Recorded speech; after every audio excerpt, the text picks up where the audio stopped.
जय हिंद दोस्तों। अब हम बात करने वाले हैं भारत रत्न के बारे में। तो जैसा कि आप जानते हैं कि जो राष्ट्रीय और अंतर्राष्ट्रीय पुरस्कार के बारे में हम लोग पढ़ रहे हैं, लेकिन अब हम पढ़ेंगे किसको? राष्ट्रीय पुरस्कार के बारे में। इससे पहले हमने अंतर्राष्ट्रीय पुरस्कारों के बारे में पढ़ा दिया। तो अगर आपने अभी तक नहीं पढ़ा है तो आप जाकर हमारे प्ले लिस्ट में राष्ट्रीय और अंतर्राष्ट्रीय, नेशनल एंड इंटरनेशनल पुरस्कार अवार्ड के नाम से एक प्लेलिस्ट में फोल्डर है, उसमें आप जाएंगे तो आपको सारे अवार्ड प्राप्त हो जाएंगे जो हमारी परीक्षाओं के लिए महत्वपूर्ण है। भारत रत्न के बारे में हम क्या पढ़ेंगे आज? कुछ बढ़िया जानकारी हम पढ़ लेंगे इसके सामान्य परिचय में कि यह भारत रत्न प्रारंभ भी किया गया था और बीच में बंद भी कर दिया गया था। तो किस पार्टी ने बंद किया था और उसके कुछ वर्ष बाद फिर एक पार्टी आई सरकार में तो जिसने इसको प्रारंभ कर दिया, ठीक है।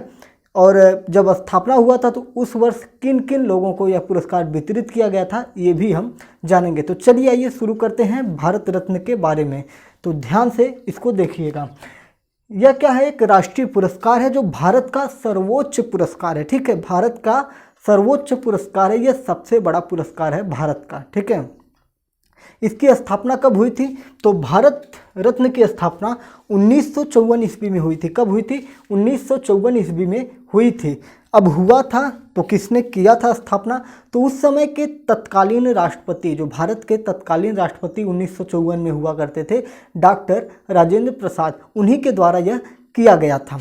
अब देखिए यह क्या है? एक भारत का सर्वोच्च पुरस्कार है। तो किन किन क्षेत्रों में दिया जाता है? तो यह कला, साहित्य, ठीक है, कला, साहित्य, विज्ञान, किन किन क्षेत्रों में? कला, साहित्य, विज्ञान, सार्वजनिक सेवा तथा खेल में उत्कृष्ट योगदान के साथ जन सेवा में दिया जाता है, ठीक है। अब यहाँ पे कुछ टेक्निकल चीज़ है जो आप ध्यान दीजिएगा। अगर क्वेश्चन पूछ ले कि सचिन तेंदुलकर को किस क्षेत्र में पुरस्कार प्रदान किया गया है, तो वहाँ पे खेल भी ऑप्शन में रहेगा, एक ऑप्शन में रहेगा खेल के साथ साथ जनसेवा है।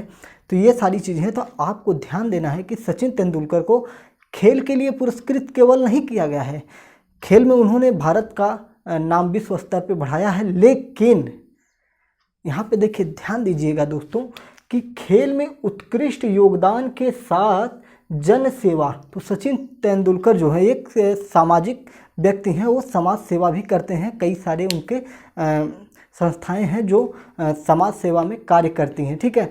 आपने ध्यान अगर दिया होगा अपने लाइफ में कि सचिन तेंदुलकर ने कभी एल्कोहल यानी कि शराब का प्रचार नहीं किया है। सभी खिलाड़ी करते हैं, सभी प्लेयर करते हैं, लेकिन सचिन तेंदुलकर कभी नशा को बढ़ावा नहीं दी है। तो यह एक प्रकार का, मेरी समझ से यह भी एक समाज सेवा है कि एक सभ्य नागरिक होने के नाते, एक भारतीय होने के नाते किसी बुरी चीज़ को आप आगे न बढ़ाएं। तो सचिन तेंदुलकर की ये बात मुझे बहुत अच्छी लगी कि उन्होंने पैसों के लिए कभी एल्कोहल का प्रचार, मतलब शराब, नशा का प्रचार नहीं किया है। आप जाकर देख सकते हैं, इंटरनेट पर सर्च मारिए, एक भी प्रचार उनका नहीं मिलेगा। तो सचिन क्या है? एक समाज सेवी हैं। सचिन को भारत रत्न समाज सेवा के लिए प्राप्त हुआ था, ठीक है। तो उसको छोड़िए, आप ध्यान दीजिएगा कि कला, साहित्य, विज्ञान, सार्वजनिक सेवा, खेल में उत्कृष्ट योगदान के साथ साथ जन सेवा में दिया जाता है। तो ये थोड़ा बढ़िया टॉपिक था, इसलिए मैंने इस पर थोड़ा समय ज़्यादा ले लिया, ठीक है। कान से निर्मित पीपल के पत्ते के आकार को, अगर क्वेश्चन बन जाए कि पीपल के पत्ते के आकार का कौन सा अवार्ड है, तो आप ध्यान दीजिएगा भारत रत्न जो है, इसको थोड़ा टेक्निकल चीज़ है, इसको भी आप ध्यान में रखिएगा। कान से निर्मित पीपल के पत्ते के आकार का होता है। जो भारत रत्न होता है पीपल के पत्ते का, पीपल का जो वृक्ष होता है उसी के आकार का होता है, ठीक है। इसकी लंबाई 5.8 इंच होती है, 5.8 इंच। चौड़ाई की बात करें तो 4.7 इंच और मोटाई की बात करें तो 3.1 इंच मोटा होता है यह आपका भारत रत्न। अभी इसमें और चीज़ें हैं कि इस अलंकरण में, मतलब ये जो पुरस्कार है, इसके मुख्य भाग में प्लेटिनम से बने सूर्य की आकृति अंकित होती है। जो इसका मुख्य भाग होता है वो प्लेटिनम धातु की बनी होती है, जो सूर्य की तस्वीर, मतलब सूर्य देवता को प्लेटिनम से बनाया गया है, ठीक है। उनकी आकृति को वहाँ पे अंकित किया गया है, जिसके नीचे भारत रत्न शब्द खुदे हुए हैं। वही सूर्य के नीचे क्या है? भारत रत्न शब्द खुदा हुआ है। क्या है? खुदा हुआ है, ठीक है। इसके पिछले भाग पर और इसी के पीछे भाग पर राष्ट्रीय चिन्ह है। क्या है? इसके पिछले भाग पर राष्ट्रीय चिन्ह है और इसी के साथ साथ सत्यमेव जयते, ठीक है, इसी के साथ साथ सत्यमेव जयते भी वहाँ पर खुदा हुआ है या लिखा हुआ है।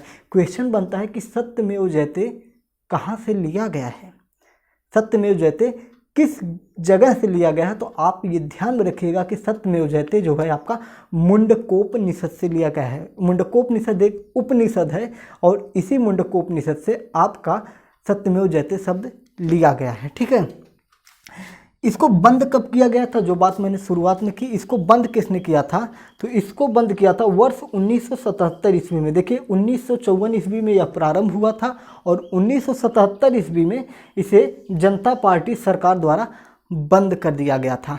लेकिन केवल भारत रत्न को ही नहीं बंद किया गया था, इसके साथ साथ जितने पद्म पुरस्कार हुए करते थे, पद्मश्री, पद्म विभूषण, इन सारी चीज़ों को भी बंद कर दिया गया था। ध्यान दीजिएगा, वर्ष 1977 में जनता पार्टी सरकार द्वारा भारत रत्न पद्म पुरस्कारों को बंद कर दिया गया था। लेकिन 1980 ईस्वी में, ठीक है, 1980 ईस्वी में इसको प्रारंभ किया किसने?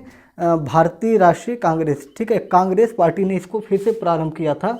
1980 ईस्वी में कांग्रेस सरकार ने पुनः प्रारंभ किया और 1980 में ही मदर टेरेसा को भारत रत्न प्रदान किया गया था। 1980 ईस्वी में, ठीक है, मदर टेरेसा को प्रदान किया गया था। अगर बात करें 1954 में जब भारत रत्न की स्थापना हुई थी तो किन किन लोगों को दिया गया था? तो ये सी गोपालाचारी, मतलब चक्रवर्ती गोपालाचारी, और इसी के साथ साथ डॉक्टर सर्वपल्ली राधाकृष्णन और डॉक्टर चंद्रशेखर वेंकट रमन को भारत रत्न दिया गया था। तो ये थी आपकी भारत रत्न के बारे में सामान्य जानकारी। जय हिंद।